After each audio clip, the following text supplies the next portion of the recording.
Hi everyone, welcome back. Thanks for joining us today. We have a brand new story to share with you, so let's begin. I smiled warmly at my daughter-in-law, Sarah, as she handed me a mimosa cocktail. Thank you, dear, I said, taking a sip and savoring the delightful blend of champagne and orange juice. Quite an indulgence for 10 in the morning. Hopefully, none of the grandchildren would ask me to share. A soft giggle to my left caught my attention. My smile widened as I turned to see Maddie, my 4-year-old granddaughter, and Mia, her 3-year-old cousin, twirling in their new dresses. Maddie's dress was a lovely shade of lavender, cinched at the waist with a wide satin ribbon, while Mia's was almost identical, but in pink. The craftsmanship was exquisite, each tiny sequin on the bodice sewn by hand. Tony, my second daughter-in-law, had lovingly made the dresses for both girls, even embellishing their ballet slippers and crafting delicate magic wands. It was no surprise they saw themselves as fairy tale princesses. A blur of movement caught my eye as my 6-year-old grandson, Christopher, dashed between the girls, clutching his Captain America shield. Hot on his heels was his cousin Matthew, dressed as Iron Man but wielding Thor's hammer. I smirked. Clearly, he had no issues being two superheroes at once. Their tiny feet thundered across the floor, sending the ornaments on the Christmas tree jingling as they stormed past. Shane, my son, stood by the back door, chuckling as he held it open for them to race outside. I shook my head fondly. It felt like just yesterday when Sam, my husband, did the same for our boys. They had been just as energetic, just as full of mischief. Looking around the living room, a deep sense of contentment settled over me. I loved Christmas, especially when the whole family was together. My 2 sons with their wives and children, my daughter, Melinda, who was expecting her first child this year, and her husband, Tom. Sam and I had our reservations about Tom in the beginning. He was 10 years older than Melinda and quite reserved. But we had been wrong. He adored her, encouraged her to pursue her studies in archaeology, and understood the challenges of balancing a career with family life. Most importantly, he made Melinda happy. And really, what more could we ask for?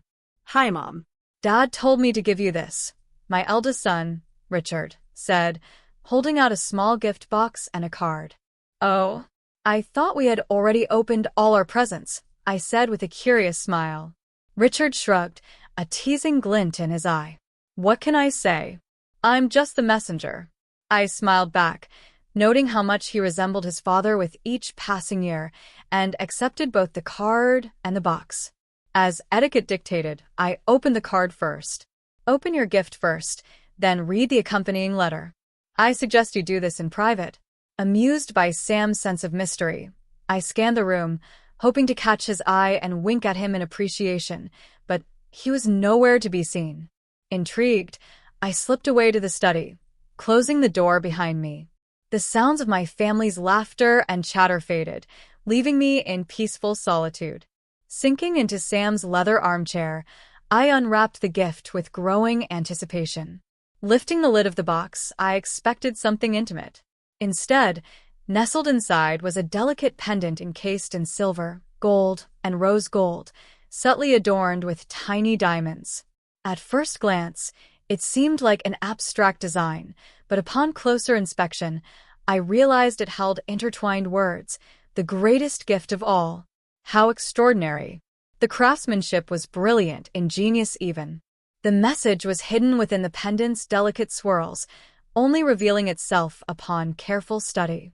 It was a statement piece, one that could be worn high on a chain, framed by a blouse's neckline, or lower over a sweater. I loved it instantly. Trust Sam to find something so unique. As instructed, I unfolded the thin sheets of writing paper tucked inside the card. The pages were filled with Sam's familiar handwriting. I smiled in anticipation, expecting a love letter, silently thanking the heavens for blessing me with a husband who still adored me so deeply after all these years. Dear Lisa, I trust you've deciphered the words hidden in the design. If not, take another look. You need to understand them before continuing. They say, the greatest gift of all. That is what I am offering you this Christmas. My gift to you is forgiveness. I offer you forgiveness and a second chance. Contact your lover today. Write to him that it's over, that you can't go through with this, that you've changed your mind, that you never want to see or hear from him again." The letter slipped from my trembling fingers and landed in my lap as I gasped. The air in the room seemed to vanish, leaving me breathless. My heart pounded so fiercely I wondered if I was having a heart attack. A small part of me almost wished it were true. If I died right now, I wouldn't have to face Sam. I wouldn't have to see the condemnation in his eyes, the pain. I had inflicted pain on the man who had loved me so completely. If I died right now, I wouldn't have to bear the shame of seeing my sons, my daughter, my family looking at me with disappointment, knowing that I had failed them. Sam knew. Oh God, my beloved Sam knew. A sob caught in my throat as shame and guilt wrapped around my chest like a vice. My hands trembled as I reached for the letter. My mind screamed in protest, but I forced myself to keep reading. Sam deserved my attention. He deserved to be heard. I won't go into details about how I first became suspicious, what led me to dig deeper, or what I discovered. Let's just say, I know. I know his name is Peter Piper. I know enough to understand that you're planning to sleep with him on New Year's Eve. And I know more than enough to realize that you've already mocked the 35 years we've shared together. Before reading further, I stopped, my heart pounding. This is what I had driven him to. Sam had to write a letter just to be heard. Tears blurred my vision. I could hear the pain in his words, raw, unfiltered. Sam, the man who had never let himself be vulnerable in front of anyone, had been reduced to this. And it was my fault. My selfish, vain, weak fault. What can I say, Lisa?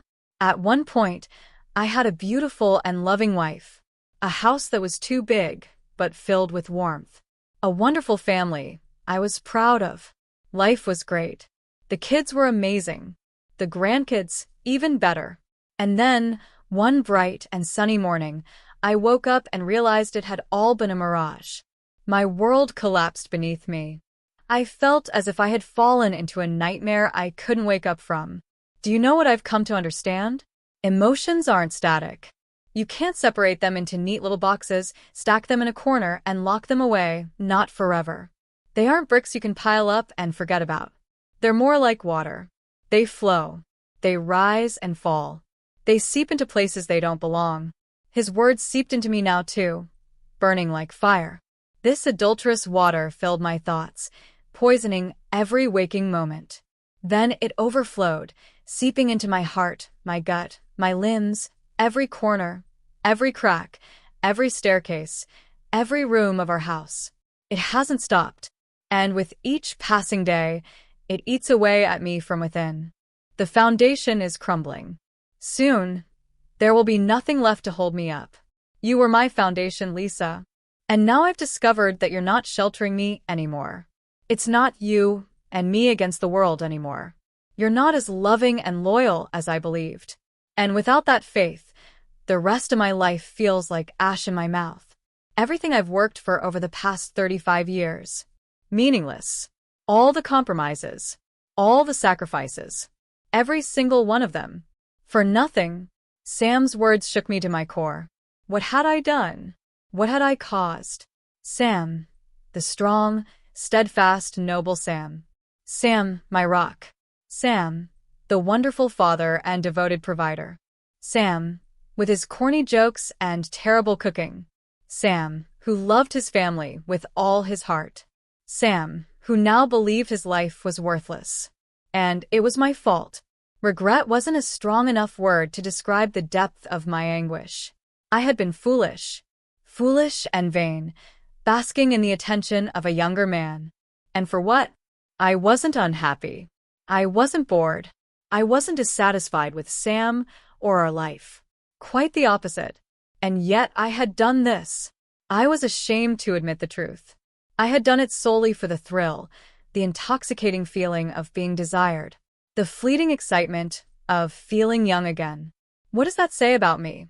I might have destroyed the man I love, all because of my vanity. A drop of water landed on Sam's neatly written page. I stared at it in surprise. Raising a hand to my face, I realized my cheeks were wet. I hadn't even noticed I was crying. Maybe I shouldn't say this now. Maybe I should save it for the final paragraphs. But I can't. I need to tell you. If you don't end your affair today, I won't fight you over money, the house, or any other material things. None of that matters.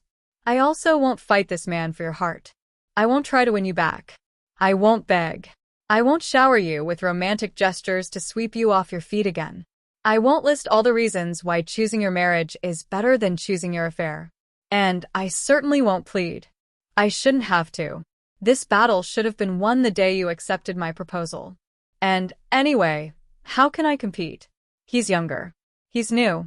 A mystery for you to unravel. A fresh, sweet taste for you to try.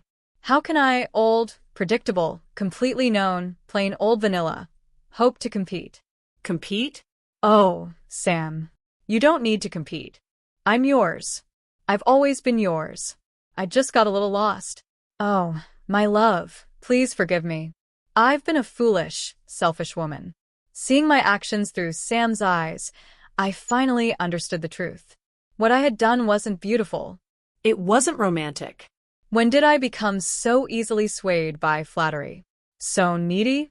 When did I lose my focus, my moral compass? The questions tormented me. I pushed them to the back of my mind, knowing I would have to face them eventually. But right now, the only thing that mattered was finishing Sam's letter, truly listening to his words. What you've done struck such a blow to my heart that I don't know if it will ever fully heal. I had no idea pain like this existed. And it doesn't stop. It just goes on without end.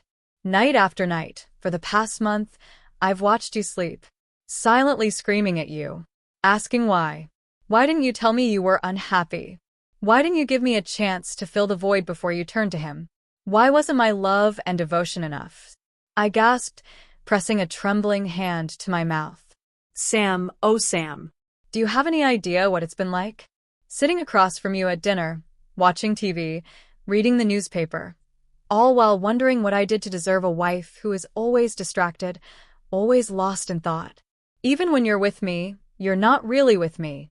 It feels like there's some amazing concert or party happening next door, and if it weren't for me, you'd be there instead. I felt like I couldn't breathe. Pain. So much pain.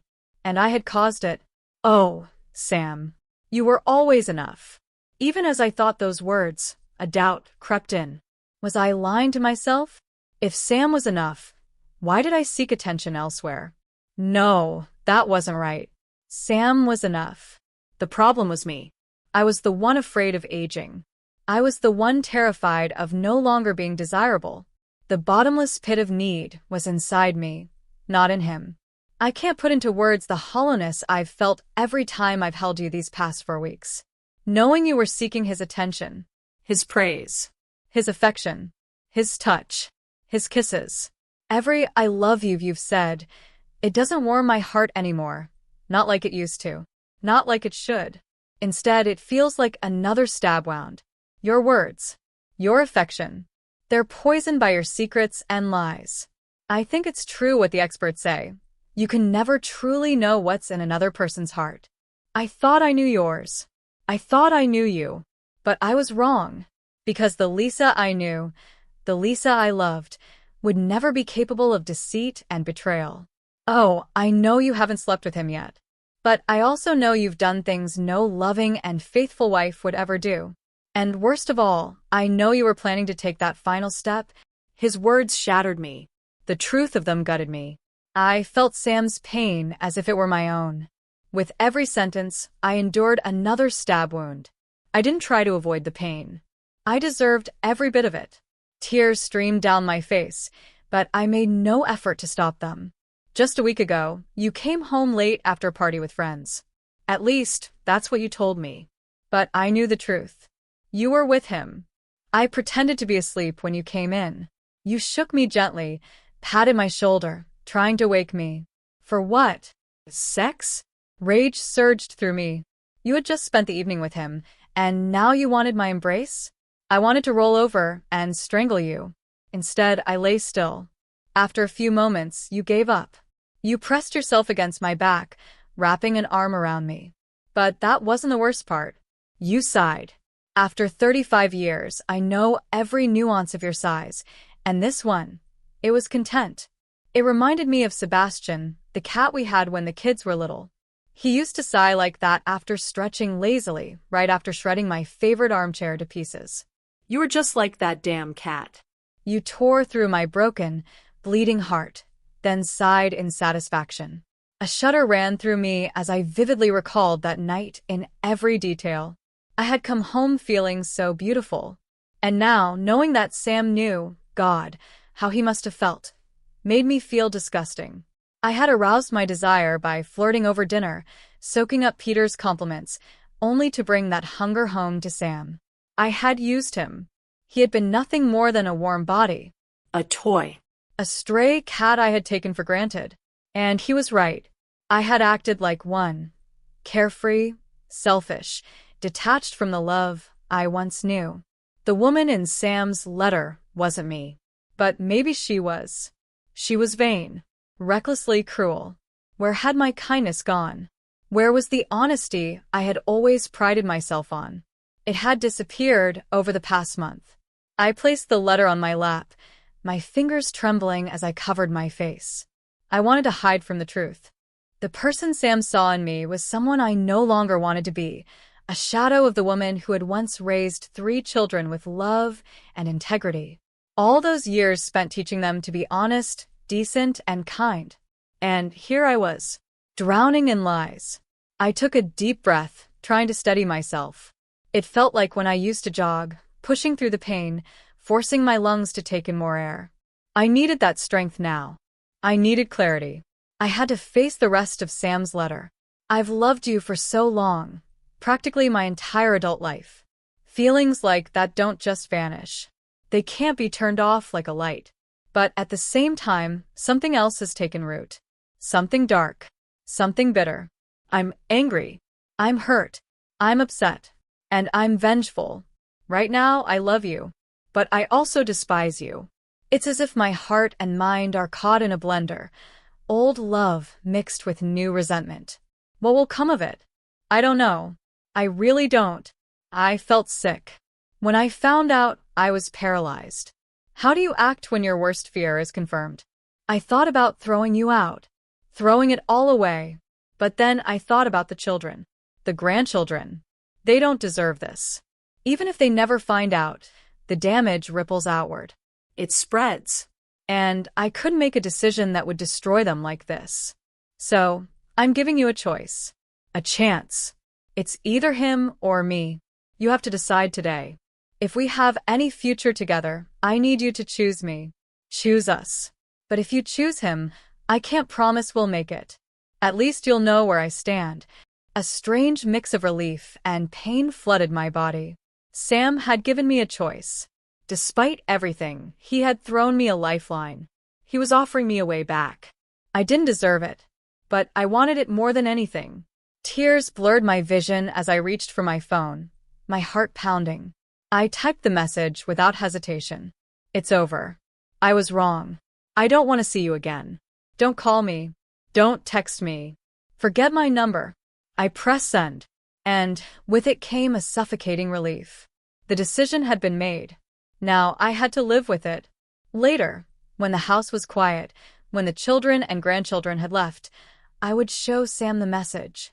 I would prove my commitment. But Sam would need more than just words. He needed proof. And I would give it to him. If you choose me, wear the pendant. It's a simple gesture, Sam had written. But one that will show me you're making the right decision. If you choose him, leave the pendant in its case. Place it on the mantelpiece. Then you'll move out, and we'll start the divorce proceedings. The decision was mine. Divorce. Or a second chance. A gift I wasn't sure I deserved, but one I was willing to fight for.